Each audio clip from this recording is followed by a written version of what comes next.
जय भीम मित्रांनो, आज आम्ही खारघर येथील पांडवकडा या धबधब्याजवळ एक छोटं लेणं आहे. ते लेणी पाहण्यासाठी मी, सचिन मर्चंडे, खंडेश बगाटे, रोहित भोसले, राज बनसोडे असे आम्ही 5 जण इथे या लेणीवरती आलो आहोत.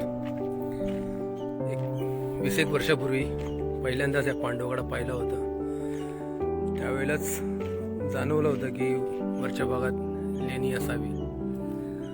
आणि आता या 5-6 महिन्यापूर्वी संजय सावंत सरांच्या पोस्टच्या माध्यमातून ते कन्फर्म झालं की इथं लेणी आहे. आणि ती पाहण्यासाठी आज आम्ही इथे वेळ काढून आलेलो आहोत. या अर्धवट लेणीचा उरलेला अवशेष आता आपण या व्हिडिओच्या माध्यमातून पाहतोय.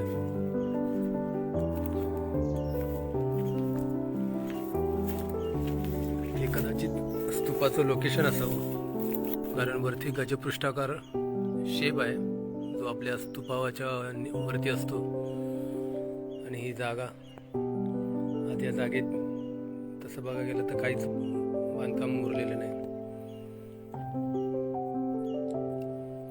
हा शेप हे फक्त एक त्याचं वैशिष्ट्य सांगते की इथे पूर्वी स्तूप होता जो कालांतराने नष्ट झाला असावा किंवा नष्ट केला असावा.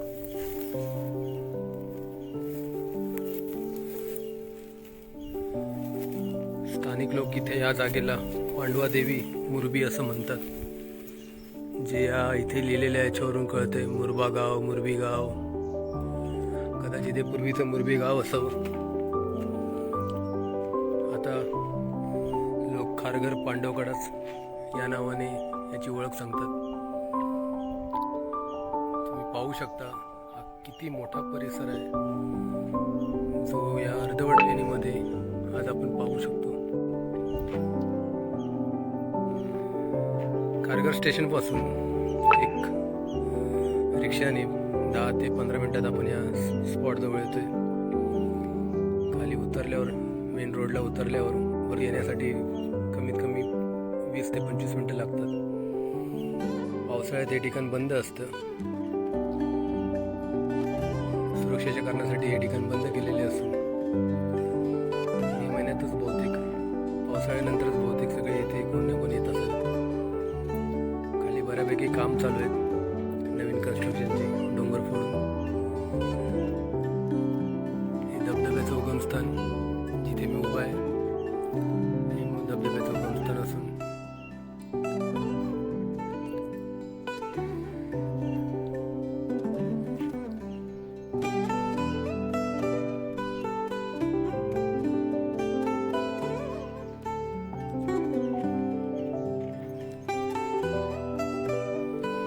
मुंबईच्या जवळपास असलेलं हे एकमेव ठिकाण जे आज आम्हाला पाहायला मिळाले. आमचा प्रमुख मार्गदर्शक म्हणून रोहित भोसले, कारण त्याच्याच मार्गदर्शनाखाली आम्ही यायचा प्रयत्न करत असतो. कारण तो उत्तम ट्रॅकर आहे. आपली तेवढी डेअरिंग होत नाही.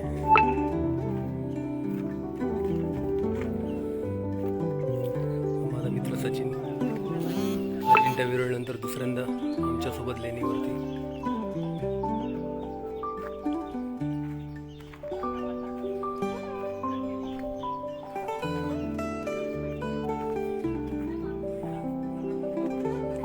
थोडीशी घसरडी जागा आहे, त्यामुळे इथं चालताना काळजीपूर्वक चालावे.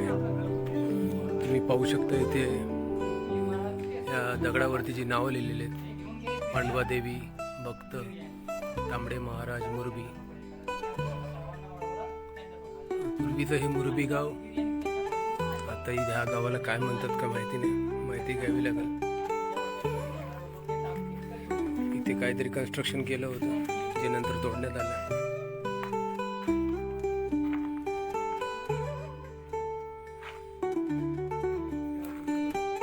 कमीत कमी 8 फुटाचं हे छत असावं.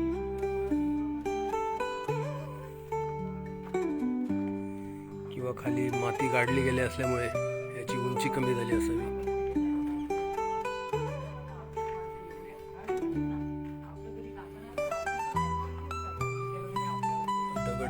शोधण्याचा प्रयत्न झालेला आहे.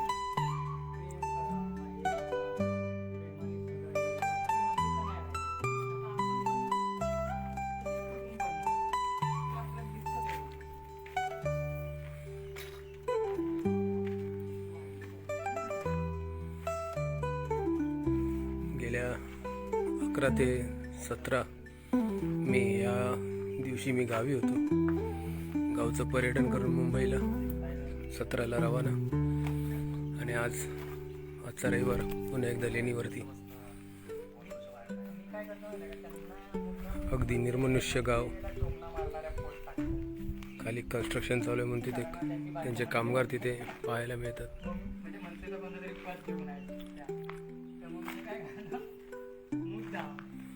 ॲडव्होकेट बागाटे, खंडेश बागाटे जे नेहमी आमच्यावर असतात. रोहित भोसले, राज बनसोडे जे इथले स्थानिक आहेत.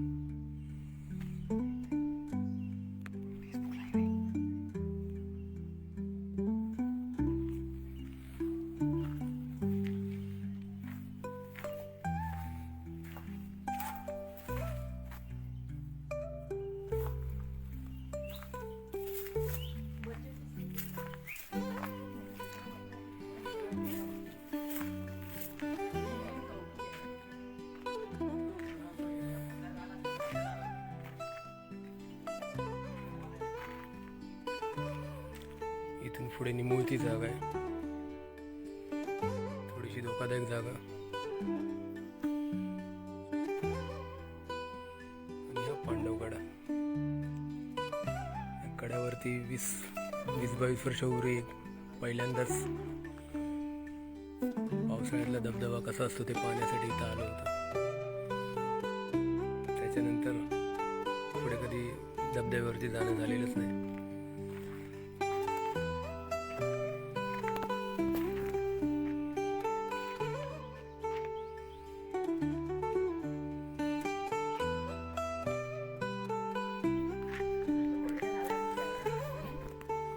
मित्रांनो, अशाच लेण्या ज्या आपल्या गावात कुठे ना कुठे असू शकतील डोंगरदऱ्यातून, त्याचा शोध घेणं गरजेचं आहे.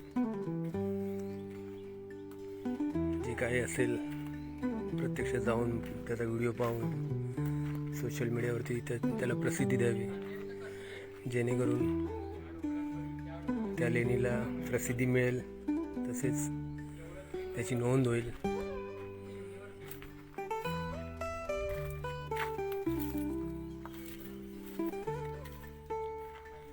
असे मोठमोठे दगड इथे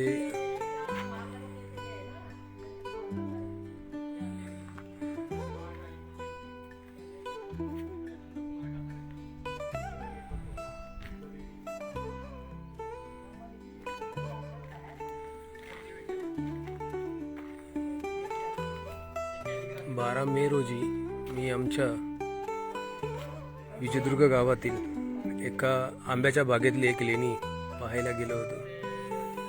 जी लेणी अर्धवट अवस्थेत असून एका मोठ्या कातळाच्या दगडात कोरलेली आहे. स्थानिक लोक पांडवांशी संबंधित म्हणून सांगतात. आतमध्ये फक्त एक पिंड बसवलेली आहे, त्याच्या व्यतिरिक्त तिथे दुसरं काहीच नाही. एकाक्ष्म लेण्यांसारखा तो भाग असून त्या लेणीला प्रसिद्धीला आणायचं आहे. थोडे दिवस जरा काही इतर रेफरन्स मिळतात का बघतो, आणि मग त्या लेणीचे फोटोग्राफ्स पोस्ट करेनच.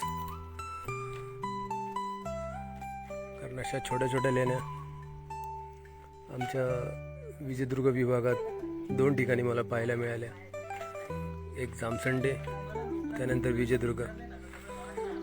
आणखीन इतर गावात देखील असू शकतील, पण स्थानिक लोकांना त्या कदाचित माहीत नसतील, आणि जरी माहीत असल्या तरी त्याला काय म्हणतात हे माहीत नसल्यामुळे त्या प्रसिद्धीला पण नाहीत.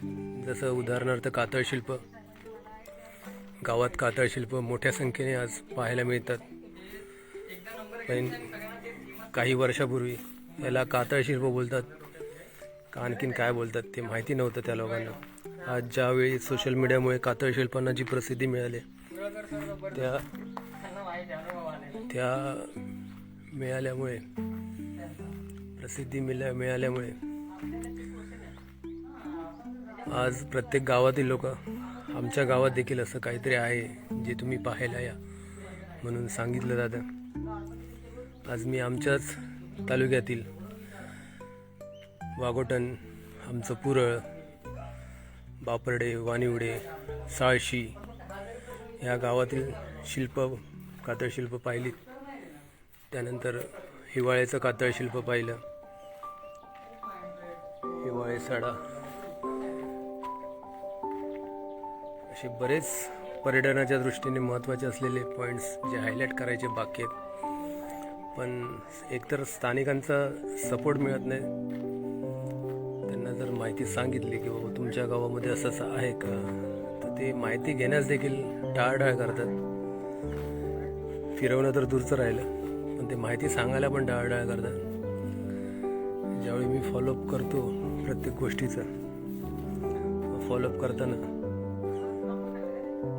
करताना नंतर कळतं की ही व्यक्ती आता आपल्याला सपोर्ट करणार नाही। सुरुवातीला सांगतात पहिल्याच कॉलला की आहे आमच्याकडे असं असं, पण फॉलोअपच्या वेळेला मग ते टाळाटाळ करायला सुरुवात करतात। मग आपल्याला दुसरे पर्याय उपलब्ध करून दिलेने ते स्थळ पाहावयास जावं लागतं। जसं माझ्या पुरळ गावातलं कातळशिल्प जे 2018ला मी पाहायला गेलो होतो, पण लोकेशन न सापडल्यामुळे पुन्हा 2019ला परत एकदा त्यावेळी देखील ते लोकेशन सापडलं नाही। शेवटी यावेळेला ते लोकेशन सापडलं। त्यावेळी देखील मी स्थानिक लोकांना सांगितलं की असं इथे काहीतरी कोरलेलं आहे, ते त्याची जागा माहिती आहे का, पण अनिच्छेमुळे त्यांच्या त्या जागेचं लोकेशन शेवटी सापडलंच नाही। तो गेल्या 5-6 महिन्यापूर्वी आमच्या देवगडचे हिरलेकर यांना ती जागा एका स्थानिक गावाल्यानेच दाखवली, त्यामुळे ती बातमी प्रकाशित झाली। आज गिरिये किंवा इतर गावामध्ये खुडी अशी बरीच गावं आहेत देवगडमध्ये की ज्या गावांना कातळशिल्प आहेत आणि ती पाहायची राहिली आहेत। पाहू पुढच्या वेळेला।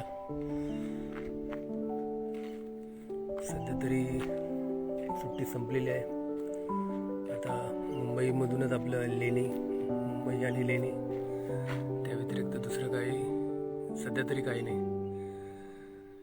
मधाचं पोळं बघा, जवळजवळ 2-3 पोळी इथे आहेत मधाची।